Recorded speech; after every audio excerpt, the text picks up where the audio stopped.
All right, it looks like we got almost everybody in. Welcome to our Colorado School of Mines Financial Aid webinar. My name is Luke Contreras. I'm one of the directors of admissions here at Mines. Thank you so much for taking some time out of your day to log on and listen to an often very, conversed topic such as financial aid. Before we get started, we just want to give a shout out because these webinars are geared toward accepted students. And you all have been accepted. And I hope you all have taken some time to really celebrate that. You have done so much in your classrooms, in your high schools, in the communities, and you've really shown that you have so much potential to be an awesome student here. I don't know if you know this, but if you crunch the numbers, an accepted Mind student is usually in the top 5% of all high schoolers in the country. And so we really want to say congratulations on being accepted. We would love for you to be in Golden in the fall. And we know that there's often a lot of things to consider. And one big piece of advice I would give to everyone on this webinar is as you look for your college, I want you to remember one word, and that word is fit. Is the school a right fit for you? Is it the right academic fit, right? Do we offer the right major you're looking for? Is it the right emotional fit, right? Do we feel like we could be your home? And then the last fit I often talk about is financial fit, and that really is the goal of tonight's conversation. Now, we also recognize that for a lot of us, and a lot of you all, financial aid is a very unique individual family situation. And so your family or you might have some very specific questions about financial aid and about your financial aid context.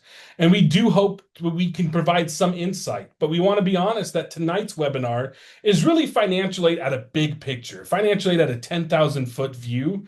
But do know that if you do have some very unique circumstances in tonight's presentation, we will talk about various resources as well as who you can reach out to ask those specific questions. But as I mentioned, this is more of a big picture financial aid conversation. How tonight is going to work is for the first 25 to 30 minutes, we are going to have an awesome presentation by Jill Robertson, our Director of Financial Aid here at Colorado School of Mines.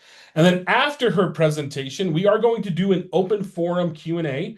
I will pose some questions to her. Jill will provide her expertise and in her answers, and then we'll wrap up at the top of the hour. So the total today's time will be just about an hour long.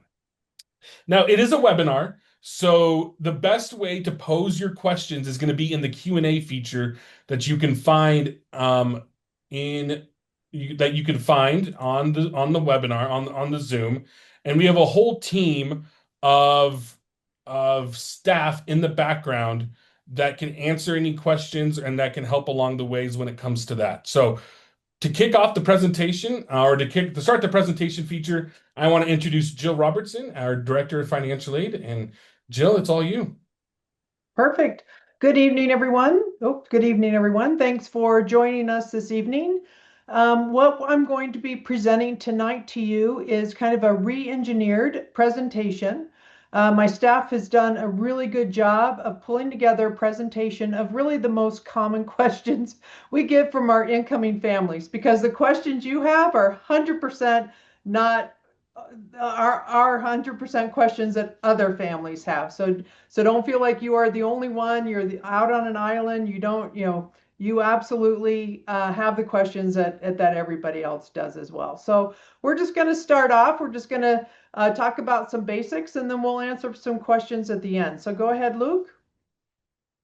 So what we're going to discuss tonight, scholarships are 100% like the most common question we get. So we're going to deep dive a little bit into scholarships and as they are for on how they work here at Colorado School of Mines. And then we're going to talk about the basics of financial aid. Scholarships is a part of financial aid, but what other forms of financial aid are there? How does it work? We're going to talk about that a little bit.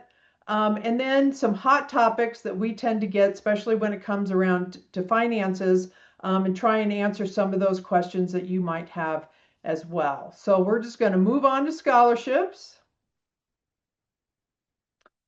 So what I'm going to do this evening is I'm going to start in the upper left hand. I'm going to go counterclockwise. So I'm going to start with the merit scholarships, or clockwise, or yeah, and then the general scholarships, the past scholarships, and then outside scholarships.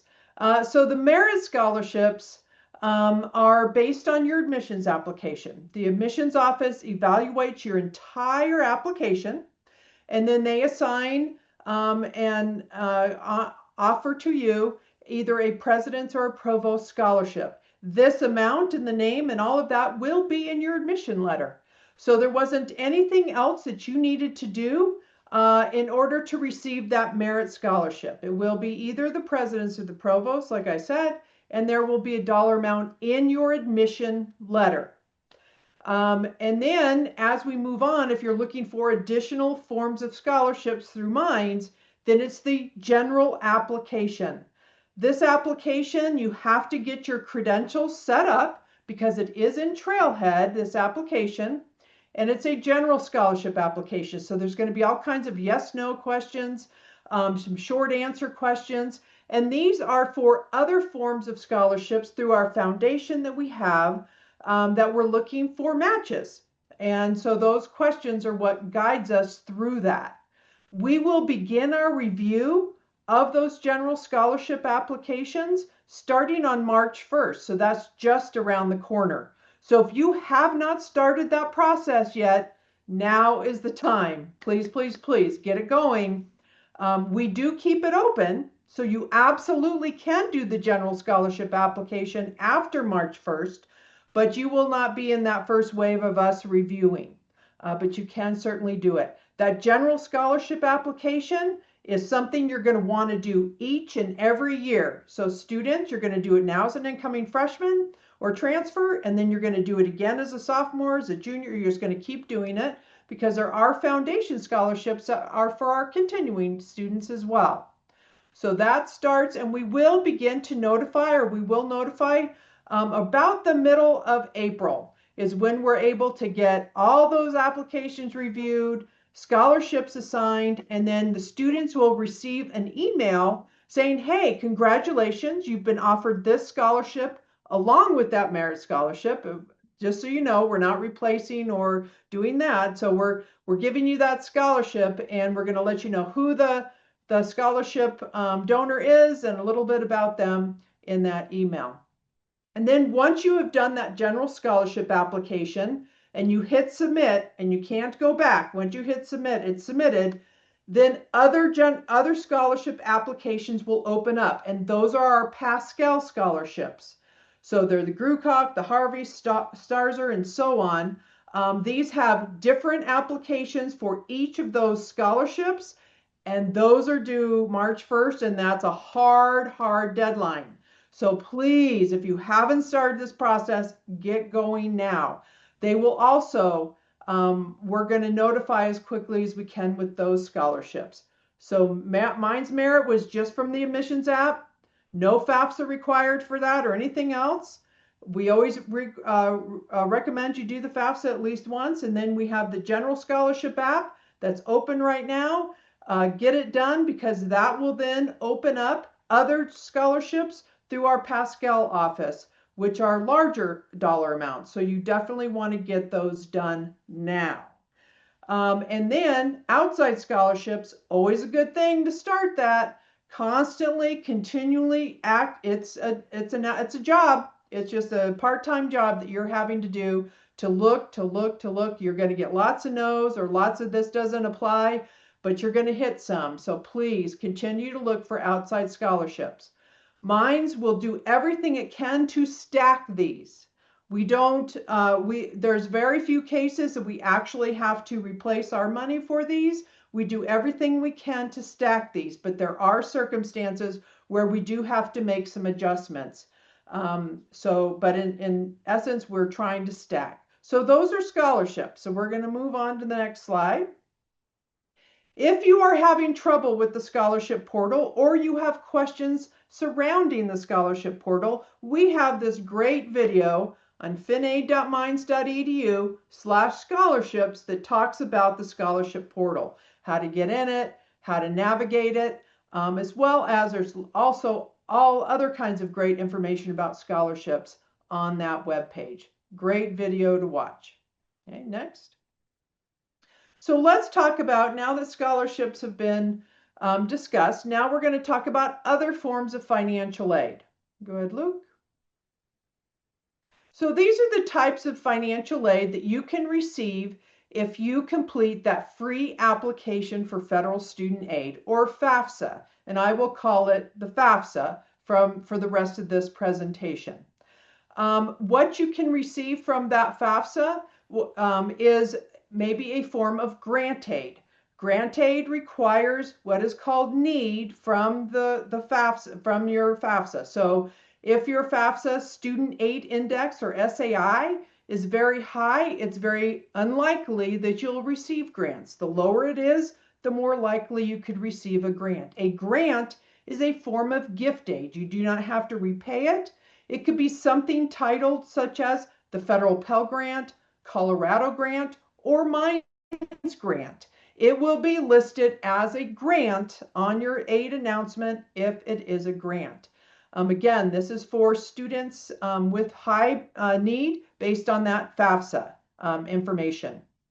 What you may also see on there is our student loans. We will offer student loans to our students who complete a FAFSA. It is completely up to them if they want to go through the process to take those student loans or not.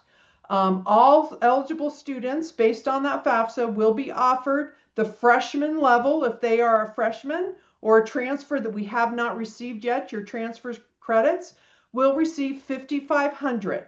That is the maximum any school can offer to a freshman their first year, $5,500. Now, there are two types of student federal subsidized and unsubsidized, two types of student loans you may see on your aid announcement. One is subsidized, one is unsubsidized. The subsidized means that there's no interest on that loan while the student is in school. Unsubsidized, it means that a small amount of interest will accrue on that student loan while the student is in school. So we always recommend that you pay off the interest while you're in school. So that $5,500 is of unsub, or the $3,500 or the $2,000 or whatever it is in unsub will be the same when you graduate from Mines. Again, the type of the aid, whether subsidized or unsubsidized, is all based on that FAFSA information.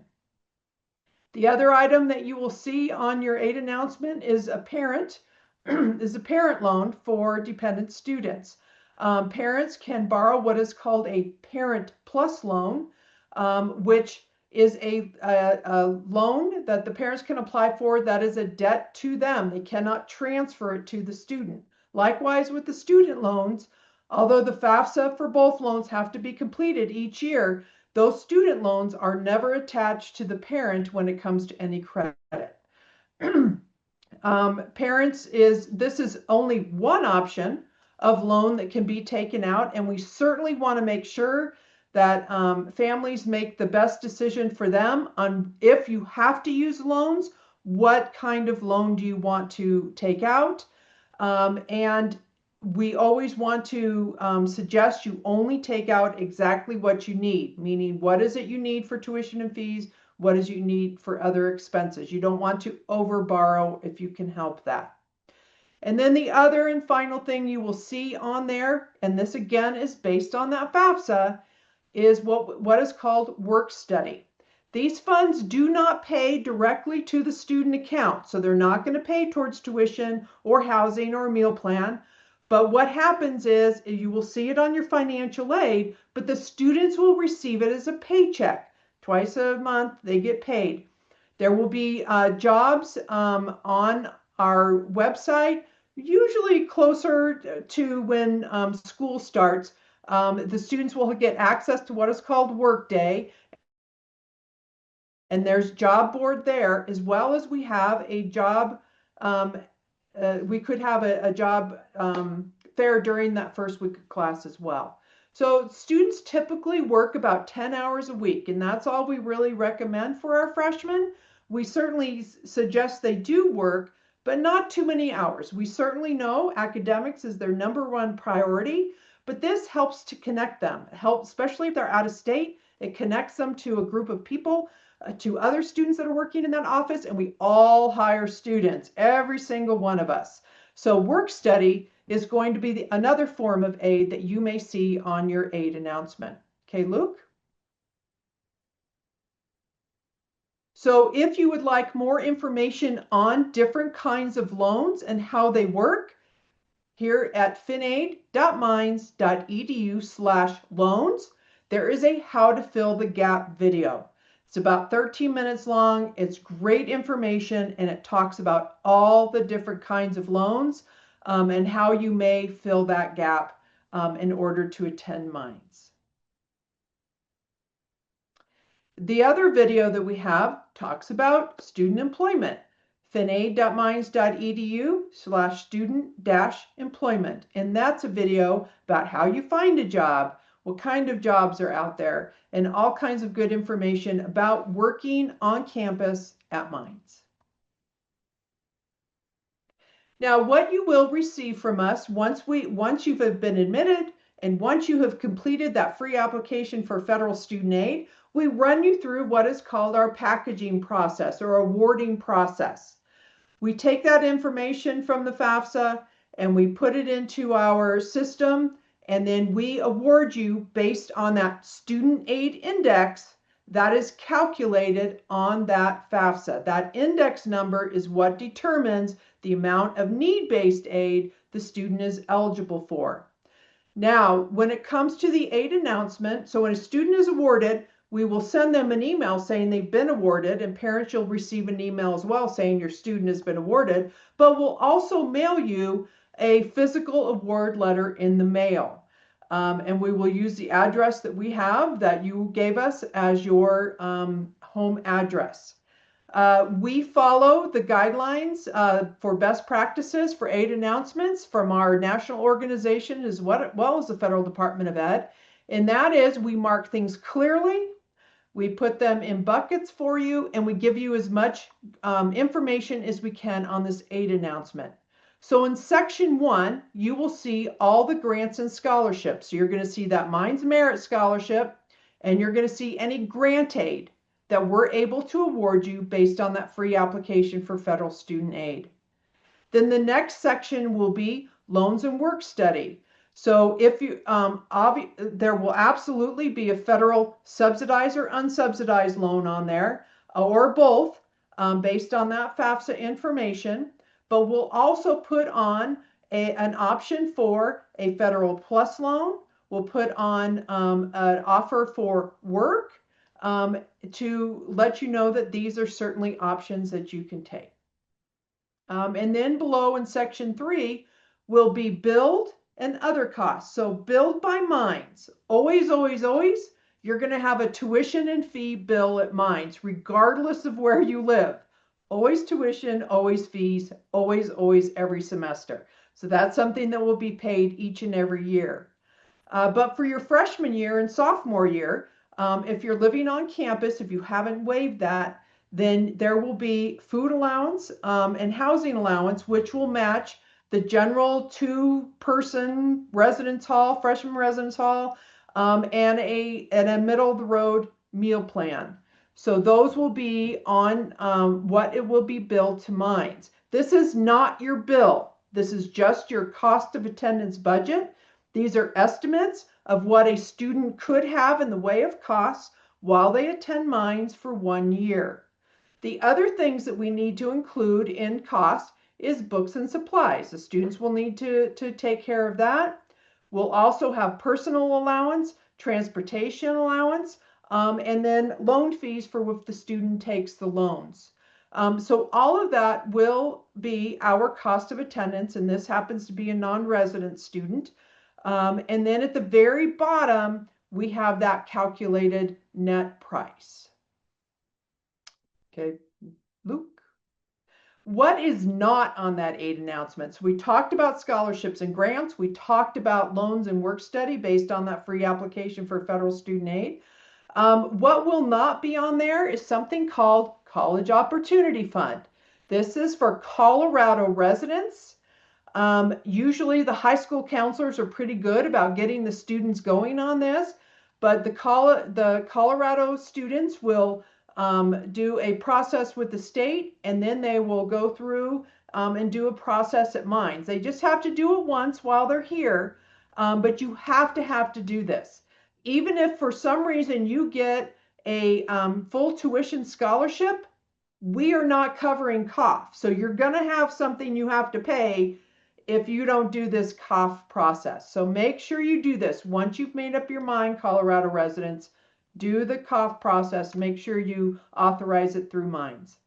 The other thing you're not going to see is athletic scholarships. We don't get those until about July from the athletic department.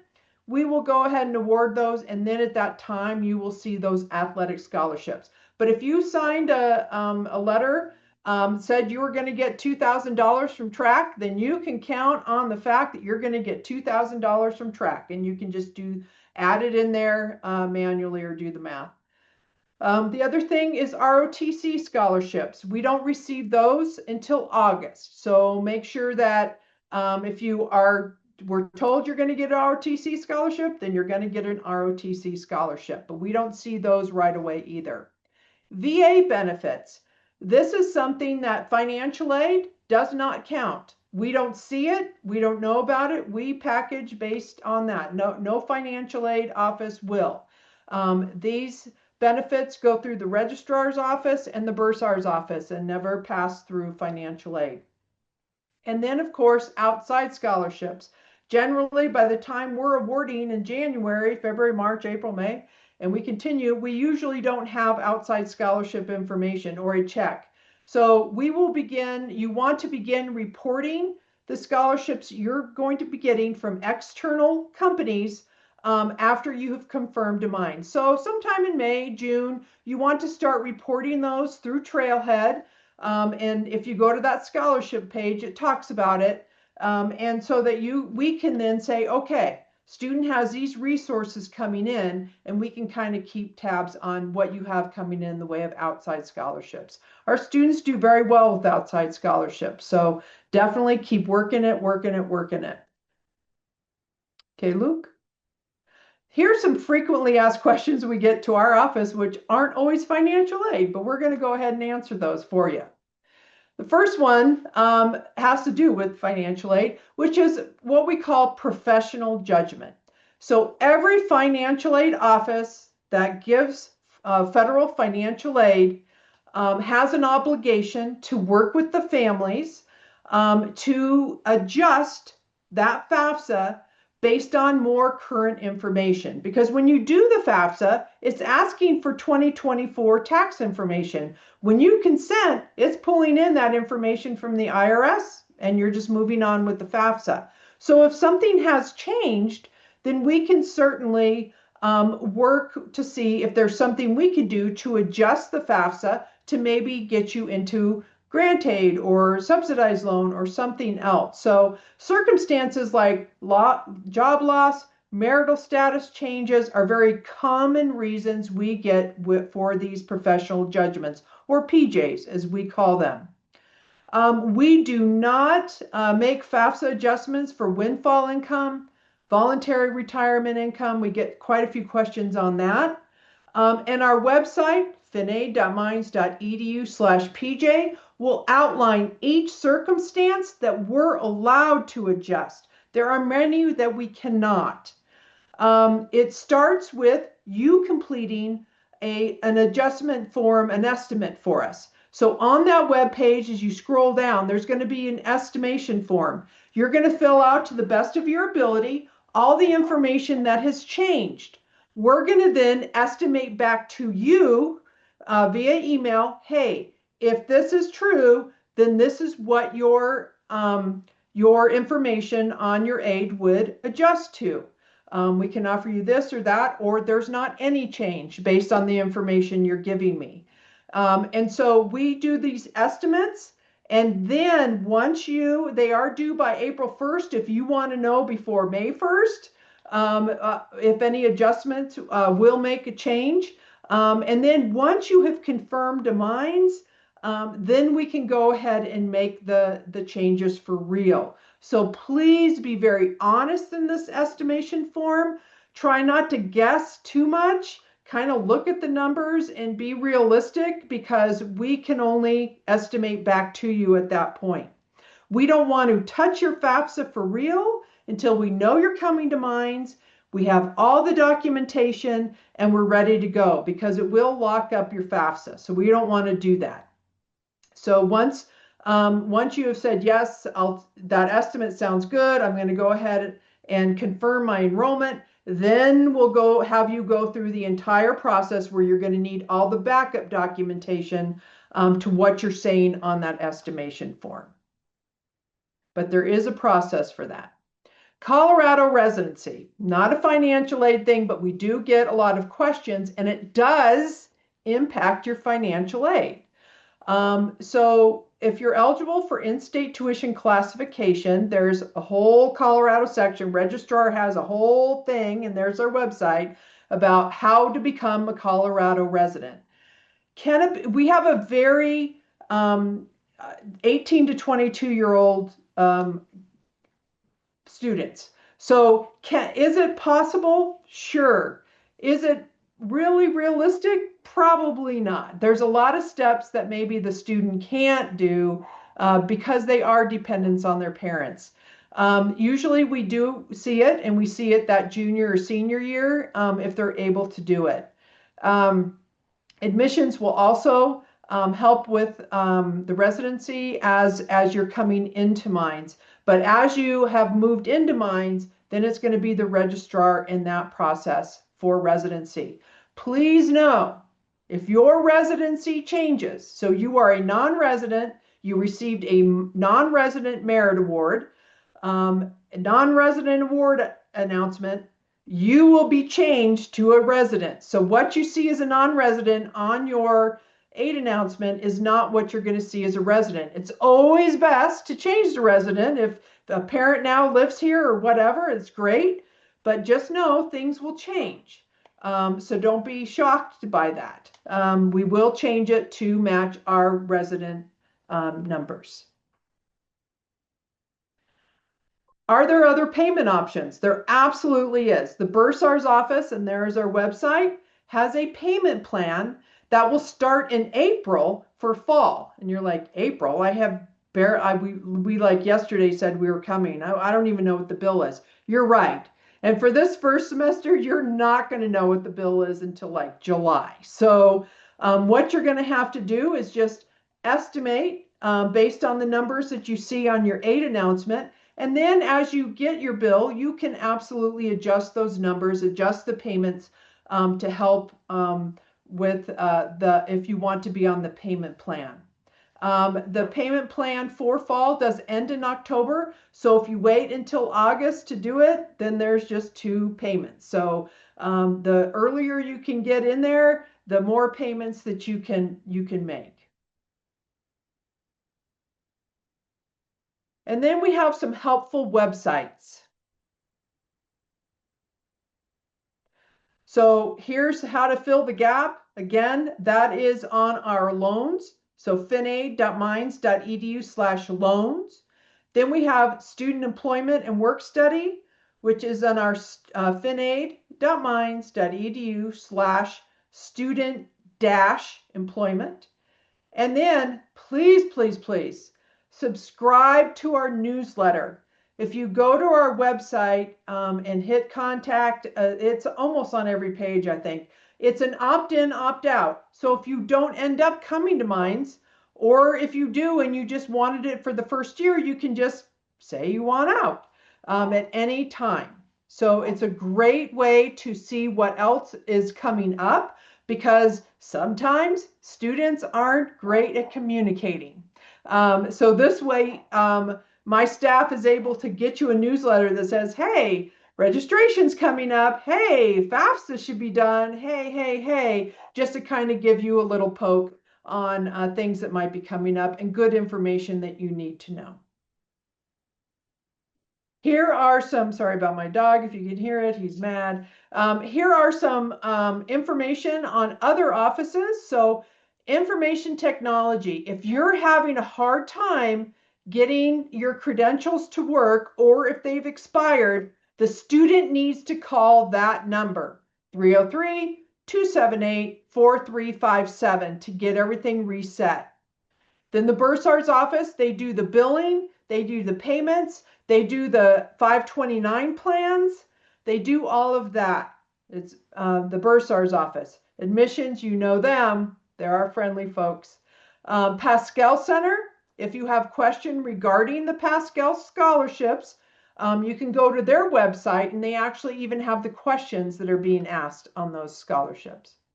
Registrar's office is the VA benefits. They also help students register for future terms. We start registering students as a freshman, incoming freshman, and then we let them go for the next semester. And then, of course, the registrar's office is also for residency. Once you're here at Mines, the registrar is the office that will take over the residency as you're moving through. Like, again, maybe a parent moved here or whatever, you can gain residency through them. Here's a timeline. So March 1 is coming up, it's coming up, it's coming up. Please, please, please. Scholarship, general scholarship application. You submit that, other scholarships will open up that you will also have the opportunity to do. May 1, you want to submit that, by that date, you want to submit your enrollment deposit.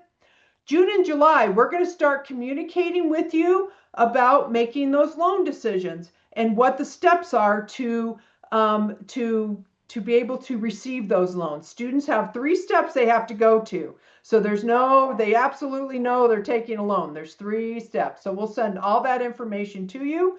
And you want to start reporting your scholarships from outside sources. And then August, it's around the corner. August 24th, we start. And the bill is due September 10th. So don't feel like you have to get in there and pay the bill, especially the first semester. Let the student eat off that meal plan for a week, see if they need to change something, to change a class, and then go ahead and pay the bill on September 10th. And here's our contact information. Please make sure that the student's campus-wide ID or CWID is in any email communications so we can best help you. And then once you're here, students at Mines, we can only be specific back to you if you are emailing us from your Mines email. So Mines email, CC your parent, ask the question, we're happy to reply all. Okay? Awesome. Thank you, Jill. Thank you so much for your presentation. We've gotten a lot of great questions in the Q&A feature. We are definitely going to use the next few minutes to answer some of these questions between Jill and I. If you still do have questions, please enter those in the Q&A feature. We do have a team of admissions counselors and financial aid counselors that are available to help answer them because there are so many questions. We may not get to all of them live, but we want to get to at least probably the most popular ones. Now, I do want to re-emphasize something Jill mentioned, especially regarding the general scholarship application. So the general scholarship application is going to be found in the Trailhead section of your My.Mines account. And everyone who's been accepted, which is all the students on the webinar, have gotten at least the initial offer of credentials to claim your My.Mines account. If you have not done that, or you have not received information on how to claim your My.Mines account, especially as March 1st comes flying at us quickly, you need to reach out to either the ITS office or even us here in the admissions office to try and get that figured out. I do want you to be very clear that March 1st is a Sunday this year, and so our last working day is going to be Friday, February 27th, and before the 1st of March. So if you have any issues getting your My.Mines and Okta fired up, you need to get a hold of the admissions office or the ITS office here at Mines by end of business, so roughly 5 p.m. Mountain Time on Friday, February 27th. So if you don't know what we're talking about, get a hold of us ASAP because you want to get your My.Mines account fired up because not only is it good for financial aid, it'll also have information about course registration, your classes, housing information eventually will be in there. And essentially it'll be the portal that you live in during your academic experience here at Mines. So hopefully I want to reiterate that because of just the significance that portal plays. Jill, we've got a lot of questions. Once again, thank you so much for joining us this evening. There was some questions about work study and student employment, and I know that not everyone gets work study Yep. because it is typically a need-based offer. But can you talk about student employment and how that is for all students, and then maybe a little bit just kind of how that process works one more time? You bet. So I'll get a little bit more detailed about the term work study and student employment and what that all means. I just didn't want to get too detailed in that presentation, but we'll get a little detailed here. And before I start that, one of the biggest questions that I tend to get about the General Scholarship app is, does it matter? Is it a benefit if I confirm my enrollment and then do the General Scholarship? It doesn't matter. Everything is redacted for us. All we're seeing is the answers to your questions on that general app. So whether you have confirmed your enrollment or not does not weigh into how we evaluate your answers. And so let's talk about student employment. So the big umbrella for working at Mines is student employment. All departments on campus hire students. Every school hires students. We couldn't work, it just would not, we couldn't be a university if we didn't hire students. So there's all kinds of jobs, from financial aid, admissions, facilities, in the departments, in the labs, working in the library, work just a million different kinds of jobs.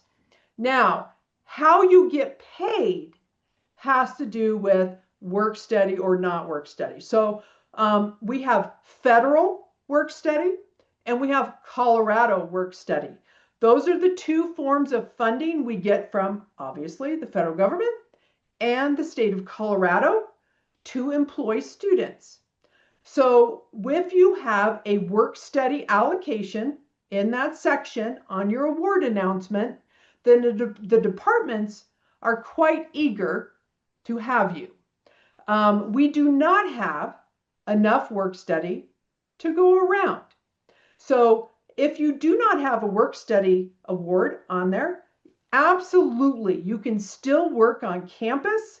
It just means that the department itself, so admissions, will be paying your wage rather than these federal or Colorado accounts that we're using to pay students. The amount you get is the same. The day you're paid, it's the same. Everything's the same. It's just on the back end, what account is it coming out of? The state or federal government or mine? So that's the difference when it comes to student employment on campus. And typically, you would say student employment jobs are for the fall or live probably later in the summer. Like you're thinking like July, Yeah, August. they're going to be more plentiful as the school year begins, because departments are like, oh no, that student did graduate. Let me go ahead and get a job out here, announcement out here. So there is nothing now for the fall, but there certainly will be as August comes around, middle of August, will start to become more plentiful. And Awesome. athletics, they hire like 7,000 students. So, Yeah, yeah, but absolutely. they will become more plentiful as the school year begins, rather than now or in the summer. Fantastic. The next question that we've gotten a lot about is locking in tuition rates. So can you talk about if Mines locks in tuition for 4 years, or if tuition could fluctuate during a student's time on our campus? Yeah, we do not lock in tuition rates. Our administration has been very clear. They want to try and increase tuition as least amount as they can. So there will be a bump, but they are trying to do everything they can to make a small bump, but there is no locking tuition. Awesome. Thank you. And we've got a lot of questions about merit scholarships. Just so everyone knows, those scholarships that you got in your admissions letter, all those questions could be directed to the admissions office, admissions@mines.edu.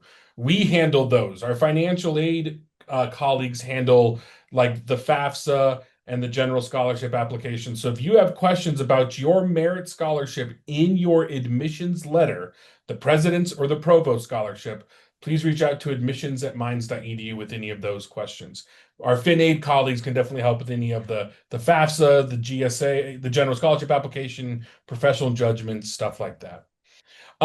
Jill, do you mind just double explaining the process? So if a student logs in, they're doing the general scholarship application, they have to complete that before accessing the Pascal Yep. scholarship, correct? So the first step, and that's why it's a whole box by itself on that slide, is the general scholarship application. What this is, it's a bunch of yes/no questions. It's a few open-ended questions that we're asking students to complete. What are you doing this for? Well, there are other scholarships, not the admission scholarship you got in your admission letter, but there are other foundation scholarships, donors that have said, hey, I work in a business in Houston, Texas. I'm looking for a student from Houston who likes to snowboard and whatever it is. And I want to give, and it can be an incoming student. So we're like, great, recruitment scholarship. So it may be $1,000 or 1,500 or whatever it may be. And so we're asking questions based on what the donors have wanted to be able to match up to these foundation scholarships. We will let students know from those general financial aid foundation scholarships by the middle of April. So you can make your decision by May 1st.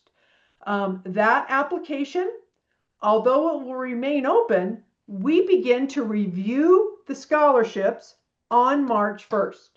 So, well, 2nd, but we look at anybody who got it in by March 1st. If you did that, then you'll be in that first review group. That there's 50 of us on campus that review applications from that general scholarship application. Once you hit submit, you have hit submit. There's no going back. So make sure everything looks right. You answered the questions, you look for typos or whatever, then hit submit. Once you hit submit, other scholarship applications will open up to you that you meet the criteria, the base criteria. So the admissions information that came through or whatever, you meet those, you will have other scholarship applications to complete. These are much longer, tend to be. They're harder because a lot of these are higher dollar value. They're part of our Pascal scholarship community. And so it's a lot more things you have to do to complete these. Those also have a deadline, not just soft like the general scholarship application. We just keep it rolling. But there will be a hard deadline for those Pascal scholarships. They will have individual applications to complete. Do not wait for Saturday to try and get this going. You're going to blow up. You can't do it. Just do it now. Let's get the general app in. Then when those other ones open up, every night you're doing one, right? So you're just starting, you're getting them going, you're getting them complete before midnight on Sunday. That's how that works. So you have to hit submit, then others will open up. And I think we're going to touch on my next question, but to confirm, if a student is taking as much time as they need to complete that application, it is due 11:59 p.m. Mountain Time on March 1st, correct? Yep. Okay. Awesome. And then there was a couple questions about if I've already been awarded a merit scholarship through the admissions office, am I ineligible for the general scholarship application? Nope. Cool. Everybody should do it. And everybody should do that general scholarship application each and every year. These are foundation scholarships, and there may be 5 students that meet that criteria, and you're the one that gets it, right? So we will stack these the best we can. Now, the full tuition ones will replace that president's or provost because that is for tuition as well. So we will, but hey, it's full tuition. It doesn't matter. But no, I encourage everyone to complete the general scholarship application and then any other applications that open up that they're eligible for and they want to complete. And I cannot emphasize that enough. I think there's this thought that scholarships are only available as an incoming student. That is not, do not have that be your thought. please know that there are going to be a lot of scholarship opportunities for current Mind students, whether it's through the general scholarship application Yep. or frankly, even getting to know your professors. They might have a scholarship or funding connection that you can, Yeah, the departments will have applications as well, yeah. but So those are for continuing students. Yeah. lots of additional funds that you can continue applying for while you are here. Yep. Um, the next question, I guess, is once again, how does that college opportunity fund work for our in-state Colorado resident students? Is that something that someone has to apply for? Is that money automatically assessed? How does a Colorado family tap into the college opportunity fund for Colorado? And this is the financial aid office speaking, and it's not our thing, but let me tell you how it works. So, the College Opportunity Fund is a stipend as a taxpayer to the state of Colorado. Your children are eligible for a certain dollar amount per credit hour. So, in order to get this stipend of 15 credit hours at $93 a credit hour, whatever it may be for the next year, you have to do two things, and you do them at the beginning of your career at Mines. You'll tell the state of Colorado, and these are actually on the registrar's website. If you put cough at Mines or registrar cough, or you will Google it and it will come up. So you have to tell the state of Colorado you're going to Colorado School of Mines. Then you'll go into Trailhead and there is a cough card. We have boxes, they're called cards. You say, yes, I authorize. You're done. That's all you have to do. And then Mines will go to the state and say, here's a list of the students, give us their stipend. And they apply it to your bill. You will see on your bill cough as a minus. That means a cough payment came in for that amount of credit hours for that amount. So any scholarship that you may receive that could be a total of tuition for our Colorado residents, we do not pay for cough. You have to go get it. Because a lot of students are like, oh, I'm getting tuition fee. I'm not even going to worry about doing cough. Yes, you need to do cough. It is absolutely your right as a taxpayer to be able to go out and get that money. It's your money, you go get it. And also with cough, when you see our cost of attendance and you see the tuition portion of that cost of attendance budget that's on your aid announcement, that's on our website, that tuition amount is minus cough. So don't subtract cough from that amount. We've already subtracted it for you.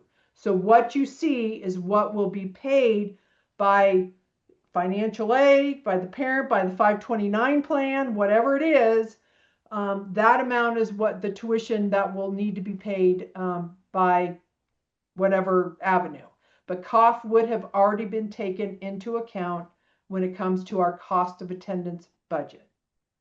Everyone from the state of Colorado needs to do cough with the state and then with the school you're going to. Fantastic.